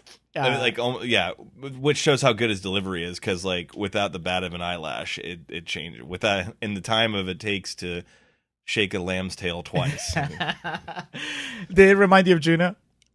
What? The Uma Thurman's dialogue. When you pointed that out, yeah. Okay, it made me think of that too, but not in a bad way. Well, this is also a tremendous movie that things like that don't distract me. Well, what I like, I guess, is that I noticed that in this watch, after the whole incident, her final scene with Vincent, when she tells the joke and everything, and she's just, her makeup is gone, she looks terrible, and everything, she talks like a normal person. She doesn't have the affectation that she's had the entire date. So that makes it, I think, even better. I love so dearly, it may be my favorite part in that entire movie, just the silence and the reaction Travolta has when she tells her joke. Because he's exhausted. But he chuckles. Yeah, it's so perfect. Yeah. I love that so much. Ving Rhames, all joking and jesting aside, is so fucking scary and powerful in this movie. It's excellent. Like, every time I watch it, again, I get scared for Dorian, because I'm like, oh man, you're fucked, dude. I think the next movie I saw him in after this one was what's in Con Air, right? He is in that. Yeah, he's in Con Air. But in Con Air, he's not that scary, even though he's supposed to be this terrible criminal. Of course, Con Air is, I think, PG-13, and I guess Malkovich is supposed to be the really scary one there. That's right. And Ving Rhames is more like just kind of like the jolly bad guy, but not really, nowhere near as scary. So for me to see Marcellus Wallace, I guess I expected him to be the really scary guy in that plane. And have you seen The Goods? Yes, but I don't remember him in it. Oh man, he's really, really funny. Is he one of the salesmen? Yeah, he's Jimmy, the black guy with the fedora. Okay, well, you should revisit it, because he's very funny in that movie. I remember Ari and Ed Helms. I think it took me a second for me to remember who the fuck you were talking about. Ed Helms. He is in that. He's the guy that sings. The fiance. He's on the boy band. But there's not a weak link in this movie. I mean, you could, like we said, the Tarantino, they could have got an actor to do it, but it doesn't take away from it. It's just... Dude, Josh Gad delivering that dialogue. Can you imagine? He could be a Jimmy. It's so extraordinarily rare that you have 5 iconic performances in one movie. And that's what you get here. And yeah, I think it is always it's lost on me, because I'm always so enamored by John Travolta and Samuel L. Jackson in this, how fucking good Bruce Willis is in this movie. Mm-hmm. Yeah, because he's not playing the colorful character. He's just like the taxi scene, his delivery of all that is just fantastic. It is off-putting, his very young wife and some of the... But that's fine. I mean, once I get off the moral high horse that I, purposely put myself on during Contrarians Corner, I don't care. It's a character. I like it. Adds like a shade to, he's dating this woman that's kind of like a child, I guess. Mm-hmm. That it's.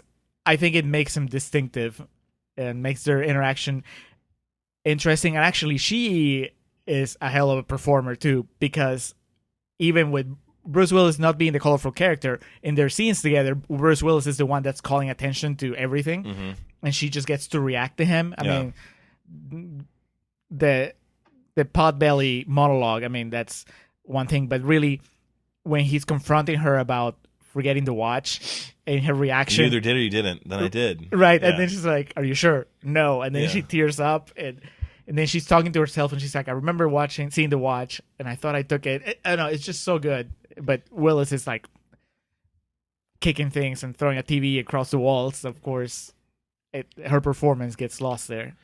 We have done a 100% movie before with Modern Times, but this is on the score level at the higher end of ones we've done. And also, to me, this is probably one of, if not the best movie, my favorite movie that we've covered so far. I'll have to definitely go at the down. top of the list. It's up there with Family Stone. Jesus. I will be so bold as to say that. I'll have to go down our list. One day, I think when we get to 100, we'll rank them all. And, I'm down. Post it on the website. Yeah. All right, so that was Pulp Fiction. Moving along in the summer of Travolta. What's on deck? What's next? Coming up next is our bonus May episode. That is Hairspray. All the bonus episodes are musicals. Excellent. I like it. So, not a Travolta vehicle per se. No. Would you call Pulp Fiction a Travolta vehicle? I think it's more like an ensemble. Yeah.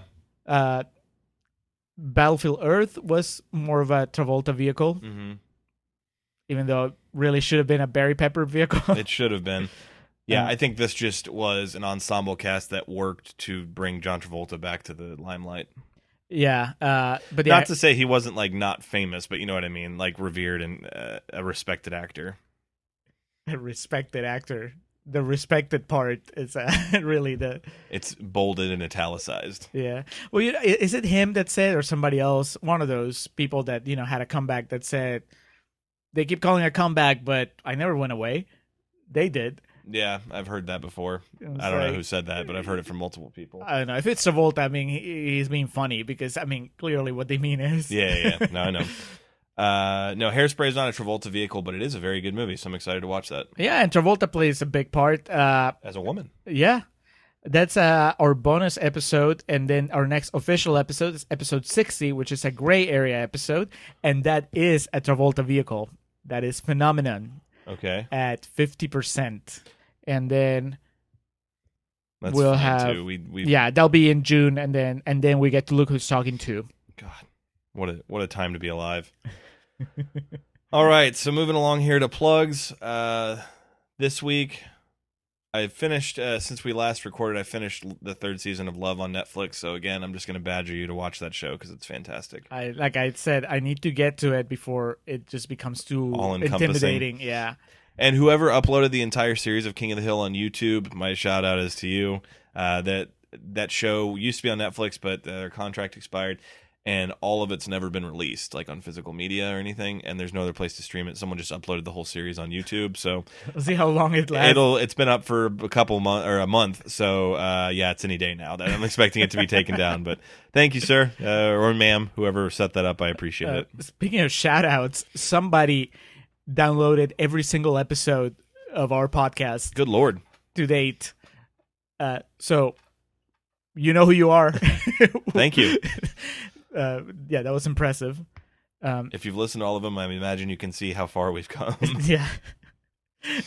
I would imagine, okay, there's no way that you download all of them without having sampled at least one or two, right? Yeah, I would Before hope you not. make the commitment to download Yeah. almost 60 episodes.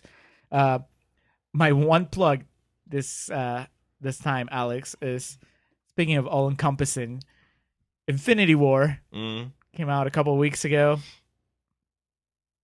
I don't know how to, actually I do know how to explain it to you. This is the WrestleMania 30. Ah, excellent. Yeah.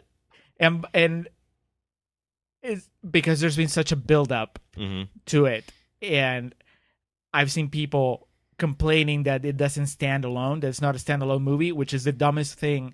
It's like, do you live under a rock? I mean, it's been touted as the culmination of 10 years of Marvel Cinematic Universe, right? It's like, this is what we're building up to, and then it's Infinity War, and then what happens after Infinity War. But this is it. So don't expect character introductions. don't expect any like coddling as far as like exposition. The movie assumes that you're a Marvel fan, that you've been watching these movies, and that you enjoy them, and it just throws you right into the action. It's like you're here Excellent. to watch these characters that haven't interacted before interact, and let's go.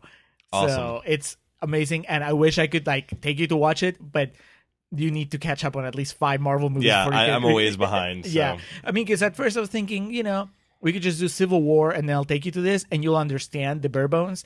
But really, to really get the joy out of it, you need to watch the Spider-Man movie so you can, really enjoy his character in this one. You need to watch the Black Panther movie so you can enjoy that. It's just, there's too much good stuff. I got some catching up to do. Yeah. But I've heard a lot of good things. It's definitely going to motivate me to do so. Yeah, it's epic. And I appreciate you know me well in referencing WrestleMania 30 specifically. So, usual plugs. The festive year is providing our opening and closing tracks. If you like our logo, Hans Rodgieser did it. I don't know that he'd do a logo for you, but he has a podcast called Nación Combi. It's in Spanish. If you know Spanish, get to it. If you don't know Spanish, get to learning Spanish and then listen to his podcast. But either way, it's a good time. Outside of that, do we have any other plugs? We cover everything in the intro.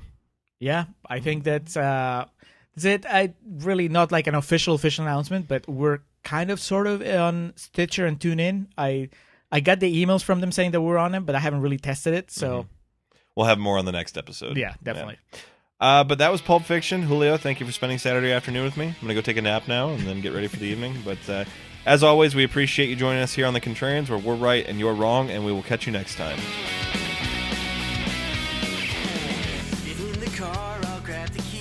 Let's go make this summer one that's full of memories. You won't regret it. I know a place outside of town. I think you'll really love it. At night when no one is around, we'll drive into the sunset. Promise me you won't forget that summer of 1999. Back when you blew my mind.